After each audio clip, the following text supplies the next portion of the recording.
Good morning! Welcome back to another build video. This video is going to be a bit different. It's not a normal build guide, it's more of a summary of my attempt to make a build work. And I'm just going to be covering the version that I've ended up on before I'm moving on to another build. If you want an actual build guide that covers different variants for different budgets, try my other build guides like my Tactician run and gun build or my Poison Explosion Pathfinder build. There'll be links below. At this point in the league, I'm just creating builds for my own amusement, and the idea is that I'm going to create a crossbow build for every class without using grenades. So I'll be doing this for the rest of the classes that I haven't played yet. This build is a Blood Mage crossbow build with lightning and poison. I will also be making an ice crossbow build, that's the next one, on Invoker. Elemental Ailment Stormweaver, Accuracy Stacking Huntress, and my hardcore run and gun Titan, which I'm still working on and is the one that I'm streaming most of the time. So if you enjoy this and you want to see more, please consider subscribing and comment below what you'd most like to see next. You can also come hang out on my stream. My schedule has changed a bit because of my work schedule, so now I'm going to be streaming Monday and Wednesday 6 AM to 9 AM UK time, Thursdays 6 to 9 PM UK time, and then Sundays will stay the same at 1 PM to 7 PM UK time. This build is a Lightning, Poison, Bleed Blood Mage that uses Galvanic Shards for clearing and Plasma Blast for two-shotting bosses. We lean into the Poison side for mapping with our weapon swap points, with Bleed on Galvanic Shards to trigger Herald of Blood, and then the proliferation from Bursting Plague and Bleed on that. And then we're also using Plague Fingers as we were on our Pathfinder. That enables our lightning damage to poison. And then our boss damage mostly comes from the bleed side of the build and a massive hit with Plasma Blast and then a bunch of bleeding magnitude. The build can do most content, however it's not cheap to bring online. So hopefully this will just serve as some inspiration if you're thinking about doing a bleed crossbow build yourself. Feel free to comment if you see any improvements that you think can be made to the build, and perhaps I'll come back later and see if I can improve it and make it a bit better. So I'll go through the choices that I've ended up on. And then at the end we'll talk about where the build is, what can be improved on, potential changes and things like that.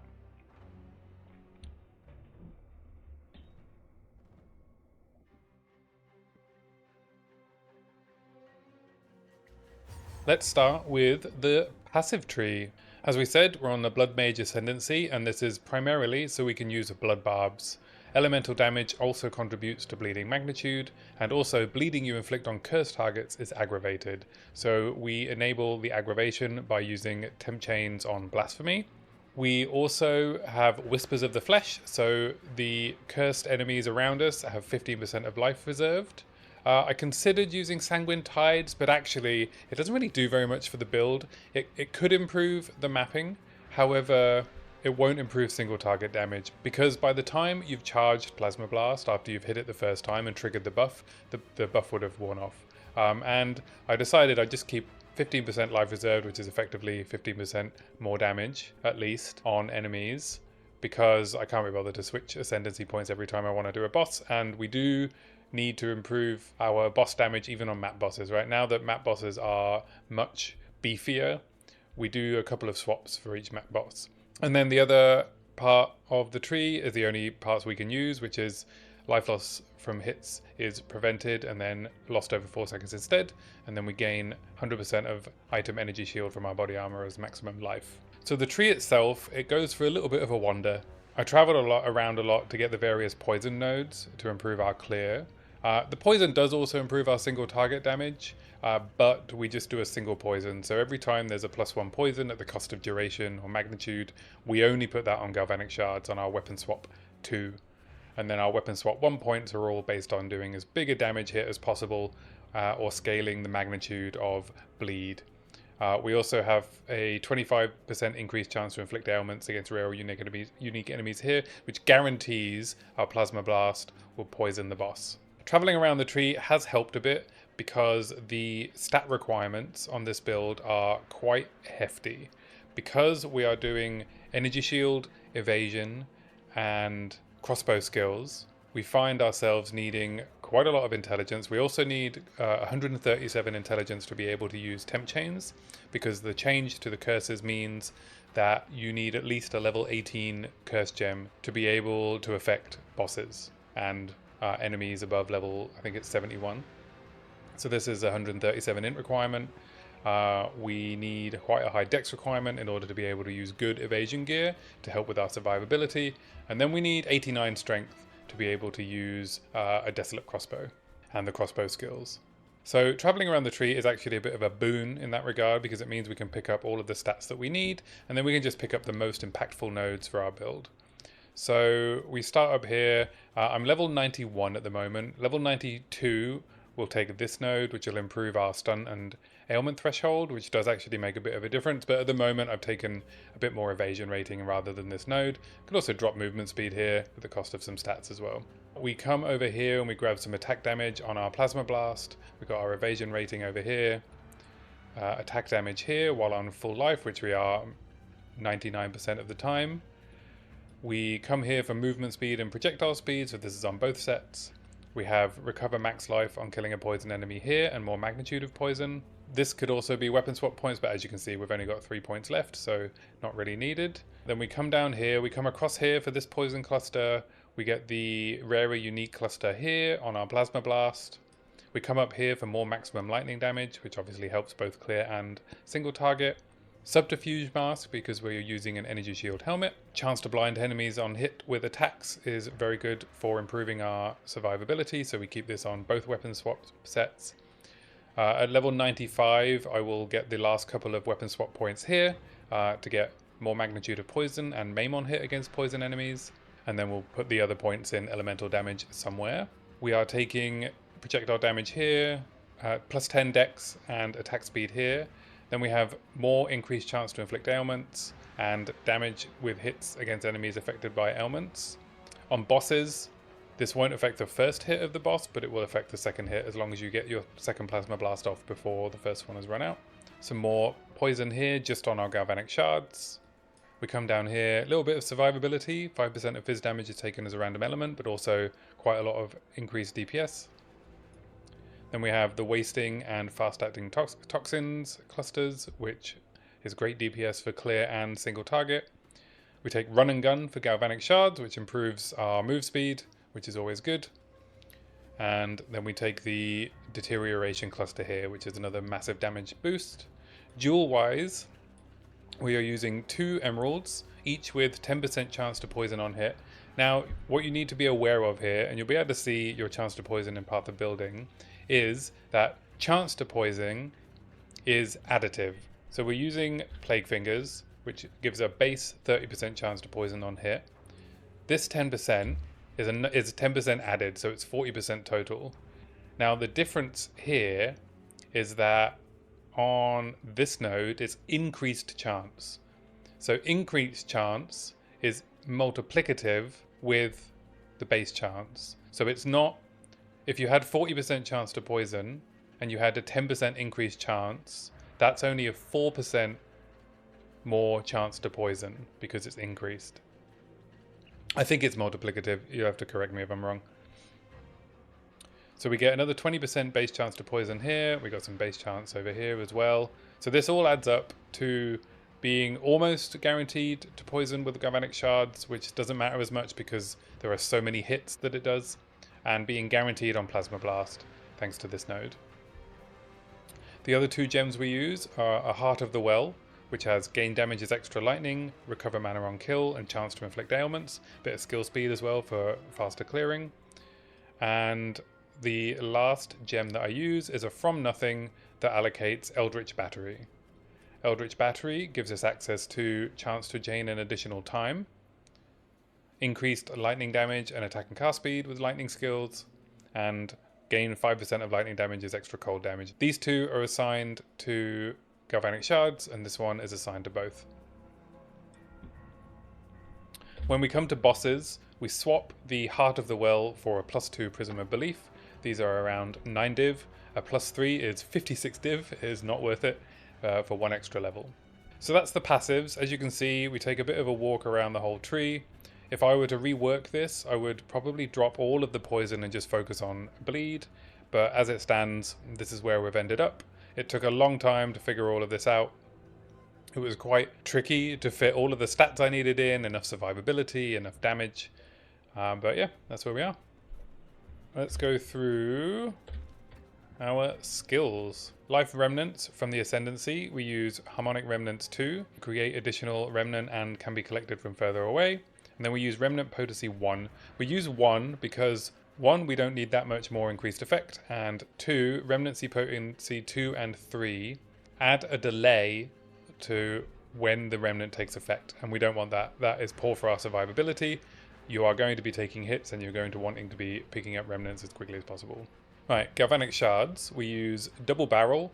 This has 2 functions. 1, it allows us to fire 2 shots and clear packs more easily. 2, sometimes we do heavy stun and we get the ammo back.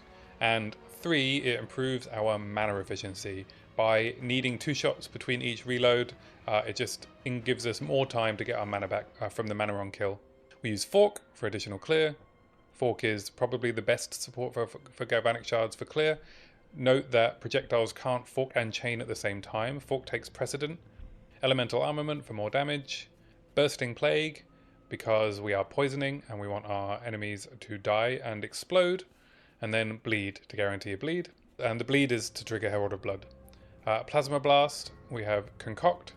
Now, our flasks are maximum charges that we can get. So we have 70% here and 60% here. I think a maximum charge flask will cost you about a div. You can get slightly less flask charges for much cheaper. So we have Concoct and Ambrosia to do additional damage based on mana flask and life charges consumed. We should kill all bosses in 2 hits, providing you don't miss or get stunned out of the animation. So you shouldn't need to be using flasks in bosses. We have Close Combat. We're going to need to be near the enemy anyway in order for Blasphemy to take effect. Bleed to guarantee the bleed, and then Rakiata's Flow. This is obviously the most expensive item in the build. It's around, last time I checked, 22 div, but it increases our damage exponentially. Then our clearing setup uses Herald of Blood with Bursting Plague and Bleed. So Herald of Blood can't bleed, but Bursting Plague can. We use Overreach to increase the area of effect. Admixture for more damage because all of our enemies are bleeding and poisoned, and Escalating Poisoned to improve the number of poisons that we can impact on our enemies. Herald of Plague just has Chaos Mastery and Precision. There aren't really any other supports you can put in this. You can't improve the base area. Blasphemy. So we always have Blasphemy activated whether or not we're bossing or doing maps. This has Temp Chains, Magnified Area, and Ritualistic Curse. We do not have the Spirit in order to be able to fit in Heightened Curse. If you have way more Spirit than me, then you'll be able to put it in. Now on bosses, we turn off Herald of Blood and Herald of Plague, and we put on our Companion. This is not an ideal companion. I just could not be bothered to farm the ideal one. An ideal companion will always shock our enemies. That will enable all of our hits to take advantage of increased hits with damaging ailments, and also the shock will make them take more damage. You might even be able to one-shot bosses if you get one of those. But it has a haste aura, and we use it for blind because hits do not need to do damage to inflict blind, and Culling Strike, again, hits do not need to do damage to Culling Strike. So Brutus's Brain does not stop the companion from attacking. What it stops is the damage from those attacks. On-hit effects do not need damage unless they say otherwise. So Cull is calculated on the hit. Whether or not the hit does any damage, it checks the life remaining of the enemy. If they're in culling range, it culls them. I also have Incision here, which you don't really need. Again, Incision doesn't need hits. However, if you want to switch to a pure bleeding build, there'll be a bunch of nodes on the tree you want to take that increase magnitude of bleeding if affected by Incision, so you can just have your companion do that for bosses. Alright, gear. I'm using a crossbow that I crafted myself. This was crafted deterministically apart from the leech damages mana. We buy a 168 or 169% base, and I will show you the materials here. So you get something like this. This costs between 2 annuls and 2 div, depending on how lazy or hasty you are in trying to find one. You can just set up an alert. We hit it with a Greater Essence of Abrasion. We Dextral Crystallization, a Perfect Essence of Electricity, so we get the damages extra lightning. We hit it with a Greater Exalted Orb. Depending on what we hit, we make a decision whether or not we're going to hit it with another Greater Exalt or Essence of Battle. So if we hit a bad mod, we use another dextral crystallization and hit it with an essence of battle. You hit it with another greater exalt. Then you decide whether or not you want to keep that mod. So in the case of this one, I got leech damage as mana and I decided to just keep it. Or if you get a bad mod, you can start doing the 50-50 dance of adding a perfect essence of haste. Now it should be noted that perfect essence of haste, granting onslaught on killing hits with this weapon, does not count Herald of Blood kills as hits with this weapon. So you won't always get onslaught from your proliferated kills, which is why I wasn't that bothered about putting it on. It's a weird interaction with Herald of Blood. Herald of Blood gets counted as doing the kill, I guess. And then finally, you will desecrate using Omen of the Sovereign. So this guarantees an Ulaman modifier, and the Ulaman modifier that you want is attack chain and additional time. That will improve your clear speed and damage with Galvanic Shards. When you use Omen of the Sovereign, as I found out, you need to make sure it's active when you use the Jawbone. So when you want to desecrate, activate the Omen, then use the Jawbone. I found out that the hard way. This is not a reveal Omen like Echoes is. It's a desecrate Omen. So you use it when you desecrate with the Jawbone, then when you reveal, it will reveal an Ulaman, or it will reveal all of the Ulaman modifiers. Okay, rest of the gear. Like I said, we're using a energy shield helmet because we use subterfuge mask. This build has 163% rarity, and that includes rarity on both helmet and boots. If you want to use less rarity, you can put more useful mods in. So you could get more resistances, you can get stats, but I wanted to do high rarity. 500-ish energy shield is a decent amount to aim for. We use a hybrid energy shield and evasion chest. I bought this one for 3 div and then I corrupted it for a 3rd socket.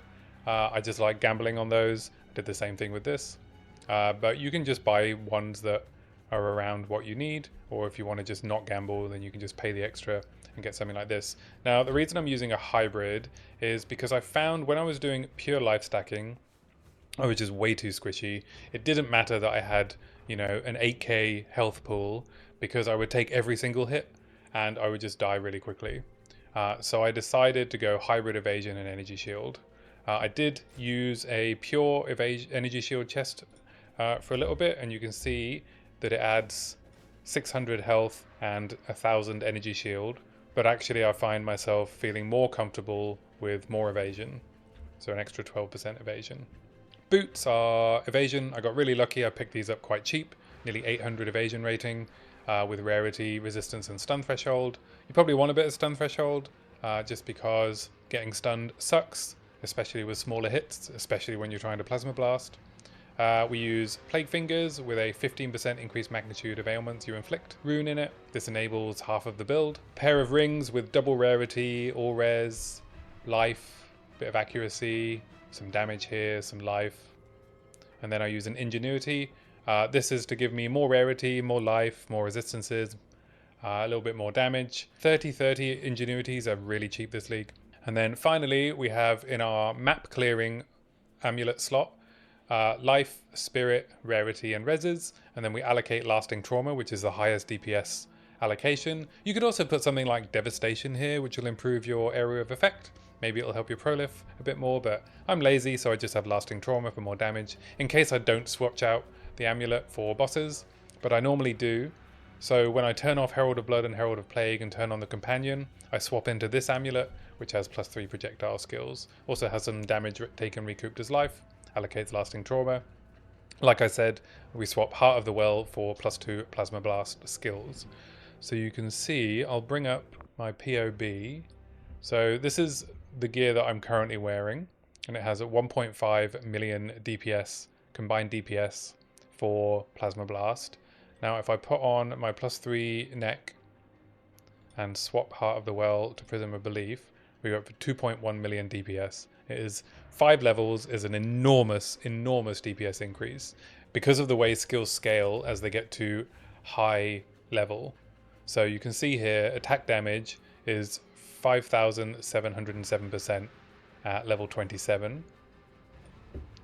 And if I swap these out,